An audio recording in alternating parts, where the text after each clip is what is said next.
श्री हरि विष्णु भगवान की जय। गुरु बृहस्पति देव की जय। ओम नमः शिवाय। जय श्री कृष्णा। आप सभी का सनातन धर्मसार चैनल पर बहुत बहुत स्वागत है। मित्रों, धार्मिक दृष्टि से गुरुवार का दिन अत्यंत महत्वपूर्ण एवं शुभ माना जाता है। इस दिन गुरु बृहस्पति देव के साथ साथ श्री हरि विष्णु की पूजा का विधान है। देवताओं के गुरु बृहस्पति देव की पूजा और श्री हरि विष्णु की पूजा करने से साधक को अक्षय फलों की प्राप्ति होती है। साथ ही इससे पितृदोष भी समाप्त होता है और कुंडली से अशुभ ग्रहों का प्रभाव भी कम होता है। गुरु बृहस्पति को ज्ञान और समृद्धि का प्रतीक माना जाता है। धार्मिक मान्यताओं के अनुसार गुरुवार का व्रत बहुत ही पुण्यदायी होता है। जो भी कोई साधक गुरुवार व्रत के सभी नियमों का पालन करते हुए गुरुवार के दिन श्री हरि विष्णु और गुरु बृहस्पति देव के निमित्त व्रत रखता है, उसे उसके जीवन में सुख समृद्धि एवं ऐश्वर्य की प्राप्ति होती है। तो आज गुरुवार के दिन हम भी सुनते हैं गुरुवार व्रत की अत्यंत पावन एवं पौराणिक कथा। तो एक बार प्रेम से बोलिए, गुरु बृहस्पति भगवान की जय। प्राचीन समय की बात है। एक राज्य में एक बड़ा प्रतापी तथा दानी राजा था। वह प्रत्येक गुरुवार को व्रत रखता एवं पूजन किया करता था। यह सभी बातें उसकी रानी को अच्छी नहीं लगती थी। न वह व्रत करती और न ही किसी को एक पैसा दान में देती। राजा को भी ऐसा करने से मना किया करती। एक समय की बात है, राजा शिकार खेलने वन को चले गए। घर पर रानी और दासी थी। उसी समय गुरु बृहस्पति साधु का रूप धारण करके भिक्षा मांगने राजा के दरवाजे पर आए। साधु ने रानी से भिक्षा मांगी तो वह कहने लगी, हे साधु महाराज, मैं इस दान और पुण्य से अब तंग आ गई हूँ। आप कोई ऐसा उपाय बताएं जिससे यह सारा धन नष्ट हो जाए और मैं आराम से रह सकूं। साधु रूपी बृहस्पति देव ने कहा, हे देवी, तुम बड़ी विचित्र हो। संतान और धन से भी क्या कोई दुखी होता है? अगर तुम्हारे पास इतना अधिक धन है तो इसे शुभ कार्यों में लगाओ, जिससे तुम्हारे दोनों लोग सुधरे। परंतु साधु की इन बातों से रानी को प्रसन्नता नहीं हुई। उसने कहा, मुझे ऐसे धन की आवश्यकता नहीं जिसे मैं दान दूं तथा जिसको संभालने में ही मेरा सारा समय नष्ट हो जाए। साधु ने कहा, यदि तुम्हारी ऐसी इच्छा है तो जैसा मैं बताता हूँ वैसा ही करना। बृहस्पतिवार के दिन तुम घर को गोबर से लीपना, अपने केशों को पीली मिट्टी से धोना, केशों को धोते समय स्नान करना, राजा से हजामत बनवाने को कहना, भोजन में मांस मंदिरा खाना, कपड़ा धोबी के हाथ धुलने डालना। इस प्रकार 7 बृहस्पतिवार करने से तुम्हारा समस्त धन नष्ट हो जाएगा। इतना कहकर साधु बने बृहस्पति देव अंतर ध्यान हो गए। साधु के कहे अनुसार सभी कार्य करते हुए रानी को केवल 3 बृहस्पतिवार ही बीते थे कि उसकी समस्त धन संपत्ति नष्ट हो गई। भोजन के लिए भी अब परिवार तरसने लगा। एक दिन राजा रानी से बोला, हे रानी, तुम यहीं रहो, मैं दूसरे देश को जाता हूँ, क्योंकि यहाँ पर सभी मुझे जानते हैं, इसलिए मैं यहाँ रहकर कोई छोटा कार्य नहीं कर सकता। ऐसा कहकर राजा परदेश चला गया। वहाँ वह जंगल से लकड़ियाँ काट कर लाता और शहर में बेचता। इस तरह वह अपना जीवन व्यतीत करने लगा। इधर राजा के बिना रानी और दासी दोनों ही दुखी रहने लगी। एक समय जब रानी और दासियों को 7 दिन बिना भोजन के रहना पड़ा तो रानी ने अपनी दासी से कहा, हे दासी, पास ही के नगर में मेरी बहन रहती है, वह बड़ी धनवान है, तू उसके पास जा और कुछ ले आ ताकि थोड़ा बहुत गुजर बसर हो जाए। दासी रानी की बहन के पास गई। उस दिन बृहस्पतिवार का दिन था। रानी की बहन उस समय बृहस्पतिवार की कथा सुन रही थी। दासी ने रानी की बहन को अपनी रानी का संदेश दिया, लेकिन रानी की बहन ने कोई उत्तर नहीं दिया। जब दासी को रानी की बहन से कोई उत्तर नहीं मिला तो वह बहुत दुखी हुई। उसे रानी की बहन पर क्रोध भी आया। दासी ने वापस आकर रानी को सारी बातें बताई। यह सुनकर रानी ने अपने भाग्य को कोसा और कहा कि बुरे वक्त आते हैं तो कोई भी साथ नहीं देता। उधर रानी की बहन ने सोचा कि मेरी बहन की दासी आई थी, परंतु उससे मैंने बात तक नहीं की, इससे वह बहुत दुखी हुई होगी। कथा सुनकर और पूजन समाप्त कर वह अपनी बहन के घर गई और कहने लगी, हे बहन, मैं बृहस्पतिवार का व्रत कर रही थी। तुम्हारी दासी गई, परंतु जब तक कथा होती है तब तक न उठते हैं और न ही बोलते हैं, इसलिए मैं नहीं बोली। कहो, तुम्हारी दासी मेरे पास क्यों गई थी? रानी बोली, बहन, हमारे घर अनाज नहीं था। ऐसा कहते कहते रानी की आंखें भर गई। उसने दासियों समेत भूखा रहने की बात भी अपनी बहन को बताई। रानी की बहन बोली, बहन देखो, बृहस्पति देव भगवान सबकी मनोकामनाएं पूर्ण करते हैं। देखो, शायद तुम्हारे घर में अनाज रखा हो। यह सुनकर दासी घर के अंदर गई तो वहाँ उसे एक घड़ा अनाज भरा मिल गया। उसे बड़ी हैरानी हुई, क्योंकि उसने एक एक बर्तन देख लिया था। उसने बाहर आकर रानी को बताया। दासी रानी से कहने लगी, हे रानी, जब हमको भोजन नहीं मिलता तो हम व्रत ही तो करते हैं, इसलिए क्यों ना इनसे व्रत और कथा की विधि पूछ ली जाए। अब हम भी बृहस्पति भगवान का व्रत किया करें। दासी के ऐसा कहने पर रानी ने अपनी बहन से बृहस्पतिवार व्रत के बारे में पूछा। उसकी बहन ने बताया, बृहस्पतिवार के व्रत में चने की दाल और मुनक्का से विष्णु भगवान का केले की जड़ में पूजन करे तथा दीपक जलाएं, पीला भोजन करे और बृहस्पति देव की कथा भी अवश्य सुने। इससे गुरु बृहस्पति प्रसन्न होते हैं, व्यक्ति की सभी मनोकामनाएं भी पूर्ण करते हैं। व्रत और पूजन की विधि बताकर रानी की बहन अपने घर वापस लौट गई। रानी और दासी दोनों ने अब निश्चय किया कि वह भी बृहस्पति देव भगवान का पूजन अब किया करेंगी। 7 रोज बाद जब बृहस्पतिवार आया तो उन्होंने व्रत रखा। दासी घुड़साल में जाकर चना और गुड़ बीन लाई तथा उसकी दाल से केले की जड़ तथा विष्णु भगवान का पूजन किया। अब व्रत तो रख लिया, पीला भोजन कहाँ से आए? दोनों यह सोचकर बहुत चिंतित हुई, परंतु उन्होंने बृहस्पति भगवान का इस दिन व्रत किया था, इसलिए भगवान बृहस्पति देव उनसे प्रसन्न थे। एक साधारण व्यक्ति के रूप में वे 2 थालों में सुंदर पीला भोजन लेकर आए और दासी को देकर बोले, हे दासी, यह भोजन तुम्हारे लिए और तुम्हारी रानी के लिए है, इसे तुम दोनों ग्रहण करना। दासी भोजन पाकर बहुत प्रसन्न हुई। उसने रानी को आकर सारी बात बताई। उसके बाद से वे प्रत्येक बृहस्पतिवार को गुरु भगवान का व्रत और पूजन करने लगी। बृहस्पति भगवान की कृपा से उनके पास धन धान्य परिपूर्ण हो गया, परंतु रानी फिर पहले की तरह ही आलस्य करने लगी। तब दासी ने रानी से कहा, देखो रानी, तुम पहले भी इसी प्रकार आलस्य करती थी। तुम्हें धन रखने में कष्ट होता था, इस कारण सभी धन नष्ट हो गया। अब गुरु भगवान की कृपा से धन वापस मिला है तो तुम्हें फिर आलस्य होता है। बड़ी मुसीबतों के बाद हमने यह धन पाया है, इसलिए हमें दान पुण्य करना चाहिए। अब तुम भूखे मनुष्यों को भोजन कराओ, प्याऊ लगवाओ, ब्राह्मणों को दान दक्षिणा दो, कुआं, तालाब, बावड़ी इत्यादि का निर्माण कराओ, मंदिर, पाठशाला इत्यादि बनवाकर ज्ञान दान दो, कुंवारी कन्याओं का विवाह करवाओ, अर्थात धन को शुभ कार्यों में खर्च करो, जिससे तुम्हारे साथ साथ तुम्हारे कुल का नाम भी सार्थक हो और तुम्हारा यश बढ़े तथा स्वर्ग की प्राप्ति हो और इससे तुम्हारे पितर भी प्रसन्न हों। दासी की बात मानकर रानी अब से शुभ कार्य करने लगी। उसका यश संपूर्ण समाज में फैलने लगा। एक दिन रानी और दासी आपस में विचार करने लगी कि न जाने राजा किस दशा में होंगे, उनकी कोई खोज खबर भी नहीं है। उन्होंने श्रद्धा पूर्वक गुरु बृहस्पति भगवान से प्रार्थना की कि राजा जहाँ कहीं भी हो, शीघ्र अब वापस आ जाएं। उधर राजा परदेश में बहुत दुखी रहने लगा। वह प्रतिदिन जंगल से लकड़ियां बीन कर लाता और उसे शहर में बेचकर अपने दुखी जीवन को बड़ी कठिनता से व्यतीत करता। एक दिन दुखी होकर अपनी पुरानी बातों को याद करके वह रोने लगा और उदास हो गया।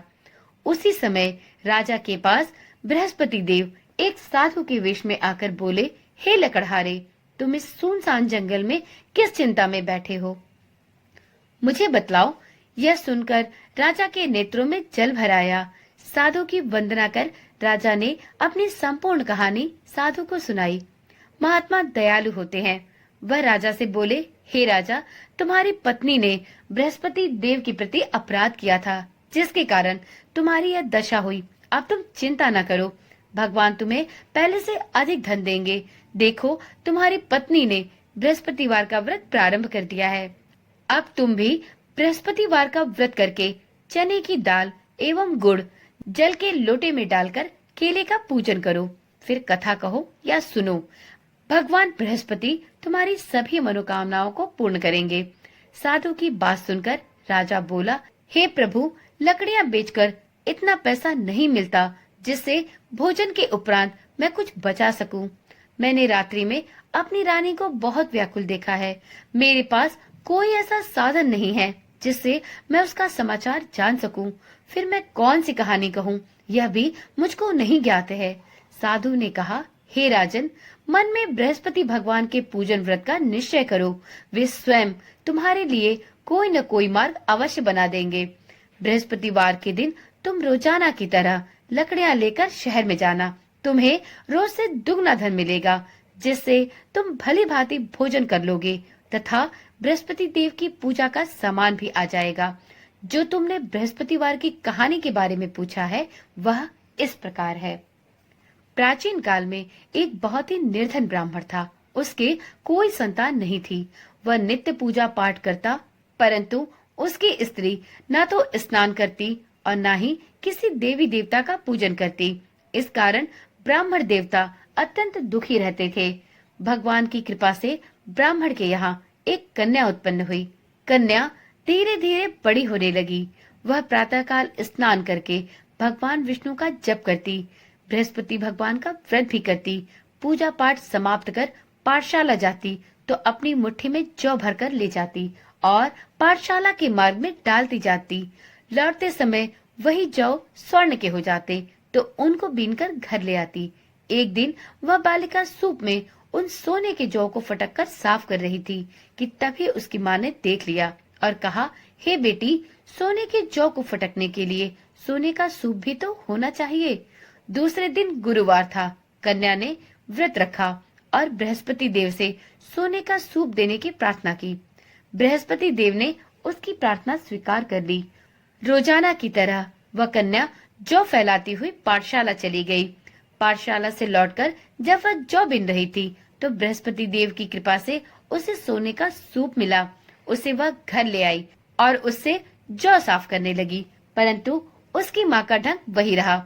एक दिन की बात है, कन्या सोने के सूप में जब जौ साफ कर रही थी, उसी समय उस नगर का राजकुमार वहाँ से निकला। कन्या के रूप और कार्य को देखकर वह उस पर मोहित हो गया। राजमहल में आकर वह भोजन और जल त्याग कर उदास होकर लेट गया। राजा को जब राजकुमार द्वारा अन्न और जल त्यागने का समाचार ज्ञात हुआ तो वह अपने मंत्रियों के साथ अपने पुत्र के पास गया और उससे इसका कारण पूछा। राजकुमार ने राजा को उस लड़की के बारे में बताया।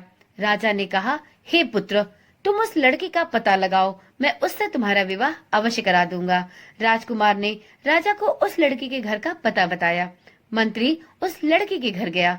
मंत्री ने ब्राह्मण के समक्ष राजा की ओर से निवेदन किया और कुछ ही दिनों बाद ब्राह्मण की कन्या का विवाह राजकुमार के साथ संपन्न हो गया।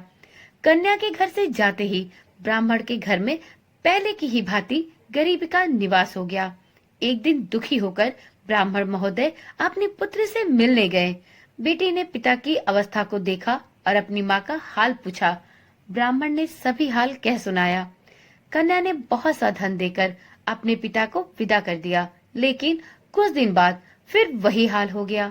ब्राह्मण फिर अपनी कन्या के यहाँ गया और सभी हाल कहा तो पुत्री बोली, हे पिताजी, आप माताजी को यहाँ लिवा लाओ, मैं उन्हें वह विधि बता दूंगी जिससे गरीबी दूर हो जाए।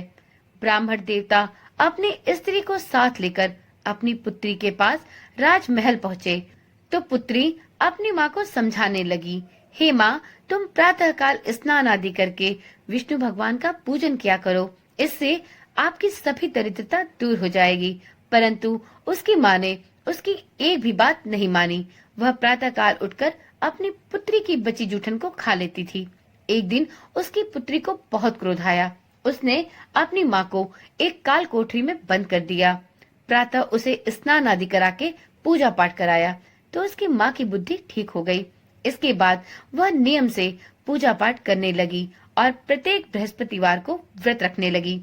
इस व्रत के प्रभाव से ब्राह्मण देवता का परिवार अब धन धान्य से परिपूर्ण हुआ और गुरु बृहस्पति भगवान की कृपा से वह ब्राह्मण दंपति इस लोक का सुख भोग कर स्वर्ग को प्राप्त हुए। इस तरह कहानी कहकर साधु बने देवता वहां से अंतर ध्यान हो गए। धीरे धीरे समय व्यतीत होने पर फिर बृहस्पतिवार का दिन आया। राजा जंगल से लकड़ियां काटकर शहर में बेचने गया।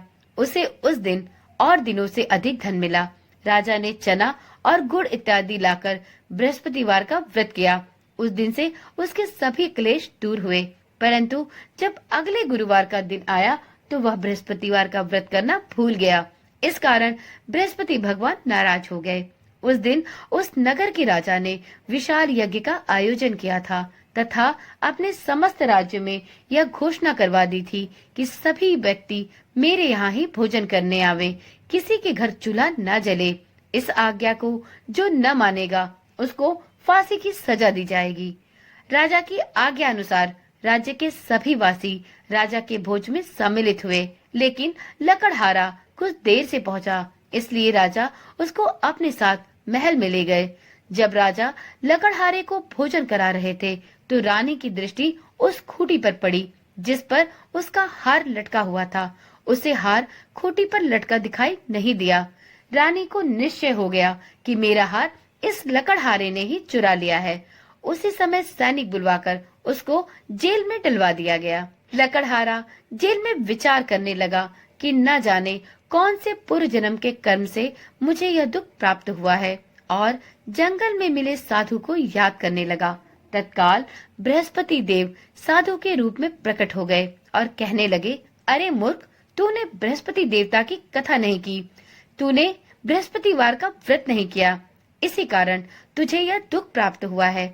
अब चिंता न कर, बृहस्पतिवार के दिन जेल खाने के दरवाजे पर तुझे 4 पैसे पड़े मिलेंगे। उनसे तू बृहस्पतिवार की पूजा करना तो तेरे सभी कष्ट दूर हो जाएंगे। अगले बृहस्पतिवार उसे जेल के द्वार पर 4 पैसे मिले। राजा ने पूजा का सामान मंगवाकर कथा कही और व्रत किया। साथ में उस दिन सभी लोगों में प्रसाद बांटा। उसी रात्रि में बृहस्पति देव ने उस नगर के राजा को स्वप्न में कहा, हे राजा, तूने जिसे जेल में बंद किया है उसे कल छोड़ देना, वह निर्दोष है। राजा प्रातः काल उठा और खूंटी पर हार टंगा देखकर लकड़हारे को बुलाकर उससे क्षमा मांगी तथा राजा को योग्य एवं सुंदर वस्त्र आभूषण भेंट कर उसे विदा किया। गुरुदेव की आज्ञा अनुसार राजा अपने नगर को चल दिया। राजा जब नगर के निकट पहुंचा तो उसे बड़ा ही आश्चर्य हुआ।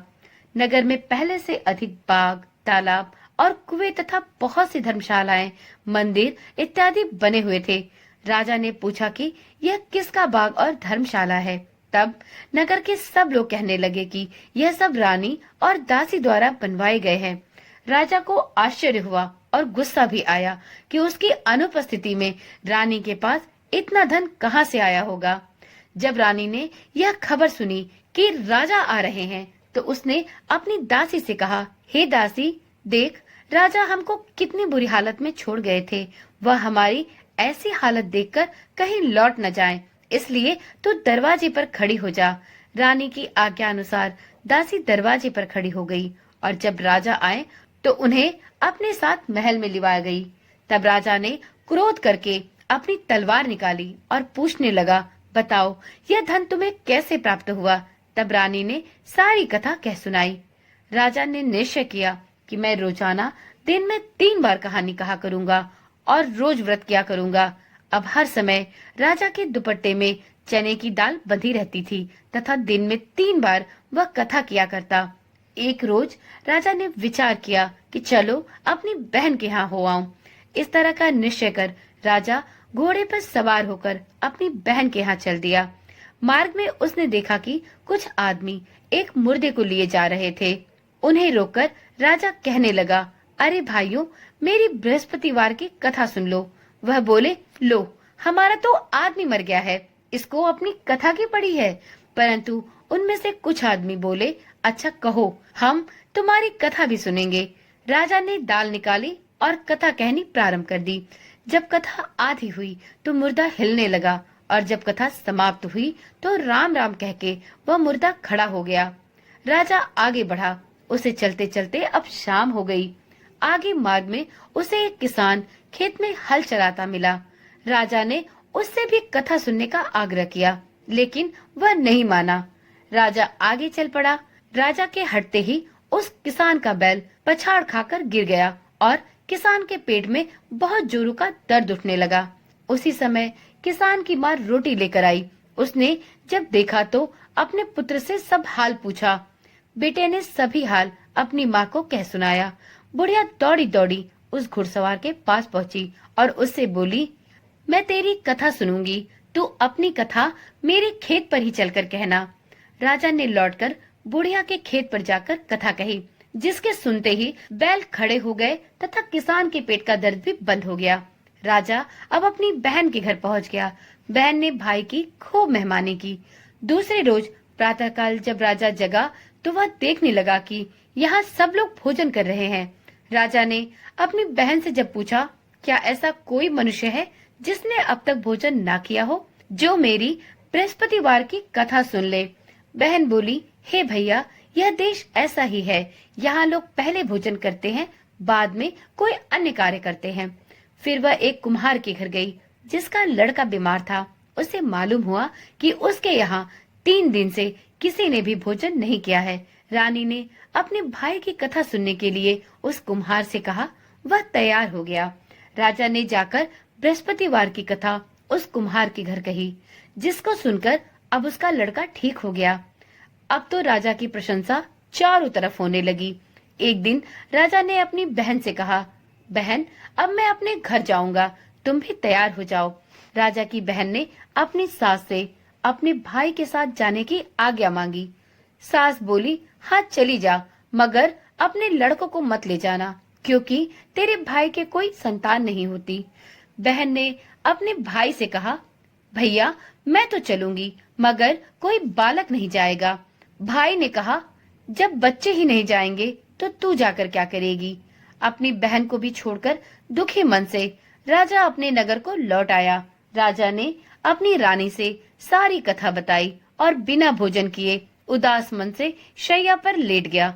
रानी बोली, हे प्रभु, बृहस्पति देव ने हमें सब कुछ दिया है, वह हमें संतान भी अवश्य देंगे।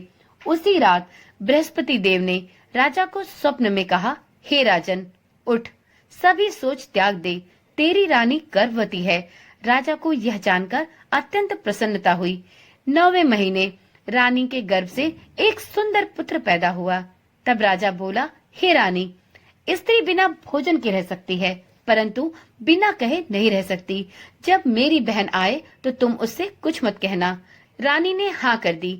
जब राजा की बहन ने यह शुभ समाचार सुना तो वह बहुत प्रसन्न हुई और बधाई लेकर अपने भाई के यहाँ आई।